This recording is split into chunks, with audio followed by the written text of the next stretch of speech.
All right, so today we are diving into President Trump's recent executive orders. Yeah? We've got a stack of news articles, analyses, even some like inside commentary to unpack. What's interesting to me is how many different areas these orders cover. They Right. touch on everything from the military and the federal workforce Yeah. to immigration to AI. Yeah, you know me, I love a good story, and Yeah, some of the details in these sources are wild. absolutely. Like, do you know that Trump pardoned every single person Yeah. convicted in the January 6th Capitol riot? It's unbelievable. And he's bringing back that Schedule F classification for federal employees, Right. which basically makes it way easier to fire them. It's a huge shift. Yeah. And if we connect this to the bigger picture, it's like we're seeing echoes of Trump's first term, Okay. but with a level of control and focus that's like brand new. Right. It'll be interesting to see how he can actually implement these changes, Yeah. especially with potential legal challenges and political opposition. So to start off, just like what are the main things we're looking at here? Okay, so we've got the pardons, like you mentioned, Right. the reinstatement of service members who were discharged for refusing the COVID vaccine, Right. the transgender military ban, the elimination of all those DEI initiatives, Yeah. federal workforce reforms through Schedule F, Right. construction of the Iron Dome missile defense shield, Okay. and then this massive AI infrastructure initiative. No. It's a lot. And he also revoked Secret Service protection for John Bolton, his former national security advisor. Yeah.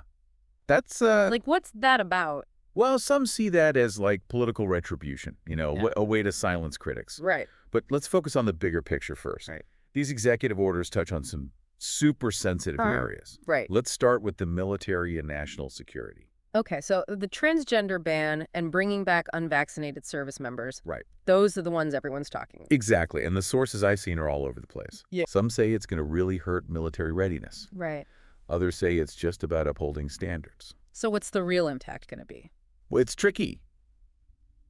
On the surface, it might seem like just, inclusion versus tradition. Right. But look closer, and it raises the question of what kind of military do we actually want Okay. in the 21st century? Okay. Is it one that prioritizes, like, diversity and individual rights? Right. Or one that's all about unit cohesion and sticking to specific values? I see. It's a tough question. Yeah, definitely. And then there's the Iron Dome, this huge missile defense system Yeah. based on Israel's. It sounds like a big investment, but is it the right move? This is where things get really interesting. It signals a shift in defense strategy, Okay. moving towards preemptive action instead of reactive measures. Okay. But you have to remember, the U.S. isn't a tiny country like Israel. Right. Putting this in place on such a massive scale Yeah. across the whole country, that's a logistical and financial challenge, unlike anything we've seen before. Not to mention, it sends a pretty clear message to our adversaries Yeah. that we're not just playing defense anymore. Right. We're preparing for something more, assertive. Definitely. And speaking of assertive, let's talk about those changes to the federal workforce. Yeah. Eliminating all those DEI programs and potentially firing those staff members. Right. That's a big statement. Yeah. And it's connected to bringing back Schedule F, Right. which makes it way easier to hire and fire federal employees, Yeah. especially those in policymaking roles. So what are people saying about that? Well, some argue that it makes government more efficient, Okay. but critics say it's just a way to fill the government with loyalists, Okay. making the entire federal workforce answerable only to the president. So it's not really about the policy itself. Right. It's about control. Exactly. Is he building a system where you can't disagree with him, Potentially. even within the government? And what does that mean for democracy? That's the big question. But before we go down that road, Mm-hmm. let's not forget about another hot-button issue, Okay. immigration. Right. Trump's declared a national emergency at the border, Uh-huh. and he wants to bring back that Remain in Mexico policy Right. for people seeking asylum. So what will that mean for people? Well, the sources paint a pretty grim picture. Yeah. Increased ICE activity families living in fear, kids afraid to even go to school. Right. It sounds like things could get really bad. There was one story that really stuck with me Oh, yeah. about a high school junior named Maria. Okay. She's here legally on a visa, Okay. but her family isn't, Right. and she's terrified about what might happen. It's heartbreaking Yeah. and shows the real human cost of these policies. Right. We're not just talking about political moves here. Yeah, Real people's lives are at stake. exactly. And it makes you wonder, Is border security worth sacrificing compassion Right. and the well-being of these families? Yeah, it feels like we're heading towards a much harsher America. But amidst all this, there's this huge push for AI, this Right. initiative with OpenAI, SoftBank, Oracle. Yeah. That's a lot of money, even for the federal government. It's $100 billion to start, Wow. Yeah. potentially $500 billion over 4 years. Jeez. This isn't about just keeping up. Yeah. It's about winning the global AI race, beating China. But you know, Trump has a history of making big promises that don't really happen. Right, like that Foxconn factory in Wisconsin. Exactly. That was supposed to be huge, Yeah. and it just never materialized. Yeah, so I guess we need to be cautiously optimistic. Big filming. Maybe even a little skeptical. Right. But honestly, even if this AI initiative is only half as successful as they're saying, Yeah. it's going to change the world. Absolutely. Which brings us to something we can't ignore. The January 6th pardons. Right. Over 1,500 people, including some who attacked police officers. Yeah. This isn't just controversial, it's like unheard of. It's a decision that's divided the country. Right. Some see it as an act of mercy. Like the justice system went too far. Uh-huh. Others are horrified. They say it's a betrayal of law and order, Right. a dangerous precedent that could make extremists bolder and weaken faith in our institutions. And the timing of it. Yeah. Right after all these other executive orders. Right?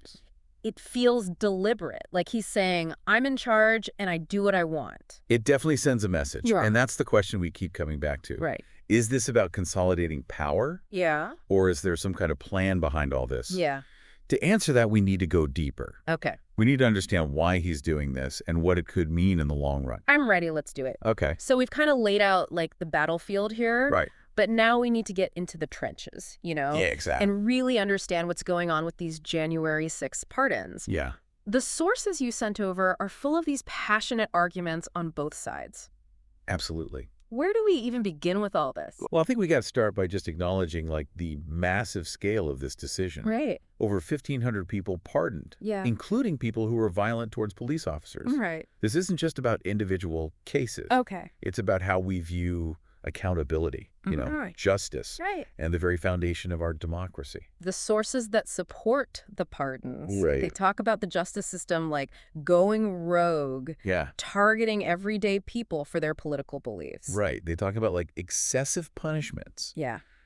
biased judges, a system where the elites get away with everything Right. and the little guy gets crushed. Yeah, it's a powerful narrative. It is. And it really taps into this distrust in institutions. Absolutely. That feeling that the system is rigged. Exactly. They see these pardons as a way to fix that, to Right. restore faith in a system that's lost its way. But then you have those who oppose the pardons. Right. And they're just as passionate. Yeah, they are. They say it's a dangerous abuse of power that could destroy the rule of law. Okay. They're especially angry about the pardons for people who attack the police. Right. They say it sends the message that violence against law enforcement is okay. And it's not just about law and order. Yeah. It's about the future of our democracy. Exactly. If you can pardon people who attack the Capitol, Right. what does that say about the peaceful transfer of power? Yeah. Does it make people think it's okay to overturn elections with violence? It feels like we're at a crossroads here. It does. Like the foundation of our country is being tested. Yeah. And what happens now could affect us for generations. Absolutely. But let's shift gears a little bit and talk about how all these executive orders are impacting people. Yeah. We mentioned Maria's story. Right. But there's a bigger story here about families being torn apart, Absolutely. kids living in fear, and communities that don't know what's coming next. One source that really hit me was this report from a nonprofit that works with immigrant families. Yeah. They describe this like atmosphere of terror Wow. where parents are afraid to leave their homes. Kids are scared to go to school. Right. And there's just this feeling of hopelessness Yeah. everywhere. And it's not just about being deported. It's It's- about losing trust in institutions. Yeah. Schools, churches, community centers. Places that used to be safe havens, Exact. they're now seen as potential targets for ICE raids. Yeah, it's like the fabric of society is being ripped apart. And this fear has real consequences. Right. Kids aren't going to school. Okay. Families are avoiding health care. Yeah. People are afraid to report crimes Right. or talk to the police. It creates this environment Yeah. where nobody trusts each other. Exactly. And Yeah. that's really dangerous. Yeah, it is. But while we're dealing with all this, Uh-huh. There's this long game being played with the AI initiative, all Yeah. that money going into research and development, Yeah. partnerships with these huge tech companies, It's like something out of a sci-fi movie. and the stakes are high. Oh, they are. This isn't just about being the best, Right. it's about global dominance. Exactly. Whoever controls AI controls the future. The economy, Yeah. the military, Right. even how we work and live. But like we talked about before, Yeah. gotta be a little skeptical. Right. Trump doesn't always follow through on his big promises. Remember Infrastructure Week? Lots of talk, not much action. Exactly. And the stuff I've read about this AI initiative raises some good points. Like what? Like, will the money actually be spent wisely? Okay, yeah. Will these partnerships really lead to breakthroughs? Right. And most importantly, will this benefit everyone or just a few people? Those are the important questions. It's like we're on the verge of this technological revolution. Yeah. But we don't know if it'll help us or leave us behind. And speaking of revolutions, Yeah. we can't forget about what's happening within the government itself. Right. Getting rid of DEI programs, No. potentially firing staff, bringing back Schedule F. Yeah. It's a complete overhaul. It is, and there's a lot of pushback. What are people saying? Critics say it's just a way to get rid of anyone who disagrees with the party line, Okay. creating a workforce that's loyal, but not necessarily competent. So it raises these questions about the future of the civil service. Right.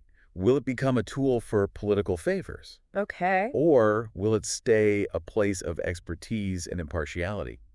And the answer to that could really change how effective our government is. Exactly. And it's not just about efficiency. It's about trust. Okay. If people stop believing that government agencies are impartial, Right. it undermines our institutions. Right. It creates this cynicism and apathy that's really dangerous. Yeah, it is. It feels like we're seeing a change in how power works in this country. I agree. And it's not just about the president. All right. It's about the balance of power Yeah. between the branches of government, Right. the role of the courts, Oh. the whole idea of checks and balances. And that brings us back to the question we've been talking about. Okay.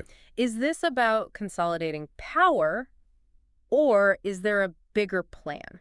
Right. Are these executive orders just random? Yeah. Or are they part of something bigger? Right. Like a plan to reshape America there? Yeah. To answer that, Yeah. we got to look past the headlines Okay. and figure out what's really motivating all this Right. and what it could mean in the long run. We've covered a lot of ground, you Okay. know, from the military to immigration, AI, even the January 6th pardons. Right. It's a lot to think about, and it seems like every decision has all these potential consequences. Definitely. But there's one more executive order we Yeah. need to talk about, and it's a big one. The declassification order for the JFK, RFK, and MLK assassinations. Oh, wow. This one's got all the conspiracy theorists talking. For sure. And for good reason. These cases are full of mystery. Yeah. And getting access to all those classified files, Right. it's like opening a window into some of the darkest parts of American history. What are the sources saying about this one?